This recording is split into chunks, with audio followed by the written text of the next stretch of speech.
Hello everyone, welcome back. आज का जो हमारा टॉपिक है वह है एज सुन एज और नो सूनर। तो आज के इस वीडियो लेक्चर में देखेंगे कि एज सुन एज का प्रयोग कहाँ होता है, नो सूनर का प्रयोग कहाँ होता है, एज सुन एज और नो सूनर का मतलब क्या होता है, इस वीडियो लेक्चर में देखेंगे। तो जो एज सुन एज है उसका प्रयोग हम अफर्मेटिव सेंटेंस में करते हैं, लेकिन जब उसी को हम ट्रांसफार्म करते हैं नेगेटिव सेंटेंस में तो उसका प्रयोग हम नो सूनर के रूप में करते हैं, लेकिन उसके सेंस में किसी प्रकार का कोई भी परिवर्तन नहीं होता है। तो आइए देखते हैं सबसे पहले इसके एग्जाम्पल को। जैसे दिया है कि जैसे ही घंटी बजी वैसे ही अध्यापक चले गए, यानी एक काम के तुरंत बाद दूसरा कार्य हो रहा है। और जैसे ही वैसे ही, तो जैसे ही और ज्यों ही इन दोनों की अंग्रेजी होती है एज सुन एज। तो पहले हम एज सुन एज का प्रयोग करके देखते हैं। एज सुन एज इसकी हिंदी होती है जैसे ही या ज्यों ही। तो दिया है जैसे ही घंटी बजी, तो जैसे ही घंटी बजी इसका जो हम अनुवाद बनाएंगे तो सबसे पहले हम लिखेंगे एज सुन एज घंटी बजी, तो यहाँ हो जाएगा द बेल और ये हो जाएगा रैंग। पास्ट इंडिफिनिट वैसे ही की अंग्रेजी हम केवल कॉमा लगाएंगे, वैसे ही की अंग्रेजी नहीं लिखी जाएगी। अध्यापक चले गए तो यहाँ हो जाएगा द टीचर वेंट अवे, ये हो गया। यानी जैसे ही घंटी बजी वैसे ही अध्यापक चले गए, तो as soon as the bell rang the teacher went away. वैसे ही की अंग्रेजी की जगह पे हम केवल कॉमा का प्रयोग करेंगे।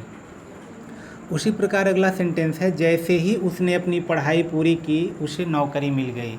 तो जैसे ही उसकी पढ़ाई पूरी हुई तो यहाँ हो जाएगा as soon as he completed his study। फिर वैसे ही यहाँ नहीं दिया है, केवल कॉमा लगेगा, उसे नौकरी मिल गई तो यहाँ हो जाएगा he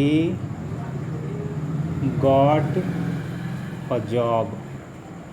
वैसे ही उसे नौकरी मिल गई। तो as soon as he completed his study he got a job। फिर अगला सेंटेंस ज्यों ही वह सांप देखा त्यों ही चिल्लाने लगा। तो जैसे ही के लिए भी हम एज सुन एज का प्रयोग कर रहे हैं और ज्यों ही के लिए भी हम एज सुन एज का प्रयोग करेंगे। तो ज्यों ही, तो फिर यहाँ करेंगे एज सुन एज वह सांप देखा, तो ही सा अ स्नेक। जैसे ही वह सांप देखा त्यों ही के लिए फिर हम केवल कॉमा लगाएंगे, त्यों ही की अंग्रेजी नहीं लिखी जाएगी। वह चिल्लाने लगा, अब यहाँ हो जाएगा ही स्टार्टेड क्राइंग। यानी ज्यों ही वह सांप देखा त्यों ही वह चिल्लाने लगा, तो त्यों ही के लिए हम केवल कॉमा का प्रयोग करेंगे। फिर उसी प्रकार दिया है जैसे ही घड़ी 9 बजाई वैसे ही पिताजी आ गए। तो जैसे ही घड़ी 9 बजाई तो as soon as the clock struck 9। वैसे ही के लिए केवल कॉमा, पिताजी आ गए, ये हो जाएगा डैड केम। घर आ गए तो home, came home. As soon as clock struck 9 dad came home. या दूसरा वाला जो सेंटेंस है हम उसको पहले लिख देंगे कि dad came home as soon as the clock struck 9। ये दोनों सेंटेंस ये सबके लिए है कि दूसरा सेंटेंस हम पहले भी लगा सकते हैं कि the teacher went away as soon as the bell rang. उसी तरह ही got a job as soon as he completed his study. ये दूसरा सेंटेंस हम पहले लगा के भी इसका अनुवाद उसी तरह बना सकते हैं। अब देखते हैं अगला सेंटेंस, मैं घर पहुंचा ही था कि वर्षा प्रारंभ हो गई। अब यहाँ एज सुन एज के भी प्रयोग से यह बन सकता है। अब इसका जो ट्रांसफार्म करके हम नेगेटिव सेंटेंस में परिवर्तित करते हैं तो ट्रांसफॉर्म करने पर उसके सेंस में किसी प्रकार का कोई भी चेंज नहीं होता है। तो उसके लिए अब हम क्या करते हैं, जो एज सुन एज होता है उसका नेगेटिव होता है नो सूनर। तो जैसे ही नो सूनर होगा, अगर टेंस पास्ट इंडेफिनिट में है तो इसके तुरंत बाद सहायक क्रिया डिड आ जाएगा।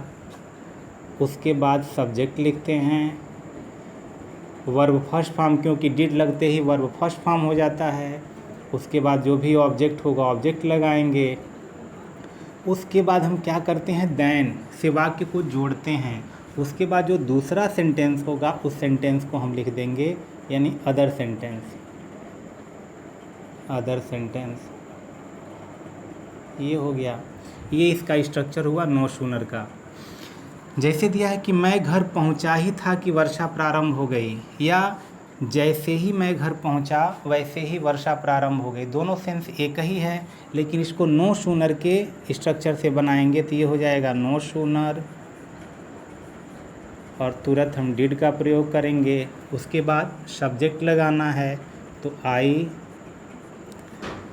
वर्ब फर्स्ट फॉर्म हो जाएगा तो पहुंचना, तो ये हो जाएगा रिच। अब कहाँ पहुंचा, तो घर पहुंचा था, होम। अब यहाँ कॉमा का प्रयोग नहीं करना है, इसमें वैसे ही के लिए हम कॉमा लगा रहे थे। पहला सेंटेंस जैसे ही समाप्त हो रहा था कॉमा लगा रहे थे। यहाँ देन का प्रयोग करना है, THAN। वर्षा प्रारंभ हो गई तो द रेन स्टार्टेड। यानी पहला सेंटेंस अगर पास्ट इंडेफिनिट में है तो दूसरा भी सेंटेंस पास्ट इंडेफिनिट में ही होगा। अगर पहला सेंटेंस पास्ट परफेक्ट में है तो यहाँ हैड का प्रयोग होता, और ये वर्ब थर्ड फॉर्म तो दूसरा सेंटेंस भी पास्ट परफेक्ट में होता। यह ध्यान देना है। फिर उसी प्रकार दिया कि मैं स्टेशन पहुँचा ही था कि रेलगाड़ी रवाना हो गई, या मैं जैसे ही स्टेशन पहुंचा वैसे ही ट्रेन रवाना हो गई। दोनों बात एक ही है। तो as soon as I reach the station comma the train started, दोनों हो जाएगा। या अब यहाँ नो सूनर के प्रयोग से अगर हम कर रहे हैं कि no sooner did I reach station comma, जो वहाँ एज सुन एज में लग रहा था इस कॉमा की जगह हम नो सूनर में देन का प्रयोग करेंगे। अब दे रहा है कि रेलगाड़ी रवाना हो गई तो द ट्रेन स्टार्टेड या the train left. The train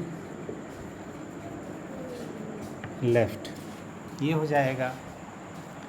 फिर उसी प्रकार अगला सेंटेंस है, जैसे ही अध्यापक आए वैसे ही सभी विद्यार्थी खड़े हो गए। तो जैसे ही अध्यापक आए, एज सुन एज या नो सूनर दोनों के प्रयोग से हम कर सकते हैं।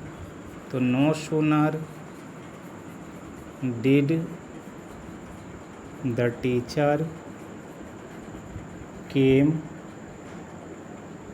टीचर केम की जगह कम, क्योंकि डिड लगा हुआ है, वर्ब फर्स्ट फॉर्म हो जाएगा।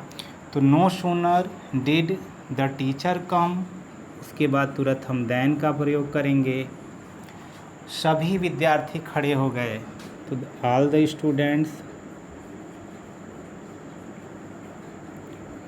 स्टूडेंट्स स्टूड अप, ये हो गया कि सभी विद्यार्थी खड़े हो गए। तो इस प्रकार हम एज सुन एज और नो सूनर का प्रयोग करके इस प्रकार के सेंटेंस का हम अनुवाद कर सकते हैं। तो आशा करते हैं वीडियो आपको समझ में आया होगा। यदि समझ में आया होगा तो निश्चित रूप से लाइक करें, शेयर करें, और यदि अब तक आपने इस चैनल को सब्सक्राइब नहीं किया है तो सब्सक्राइब भी कर दें। फिर मिलते हैं किसी अन्य वीडियो में, तब तक के लिए गुड बाय।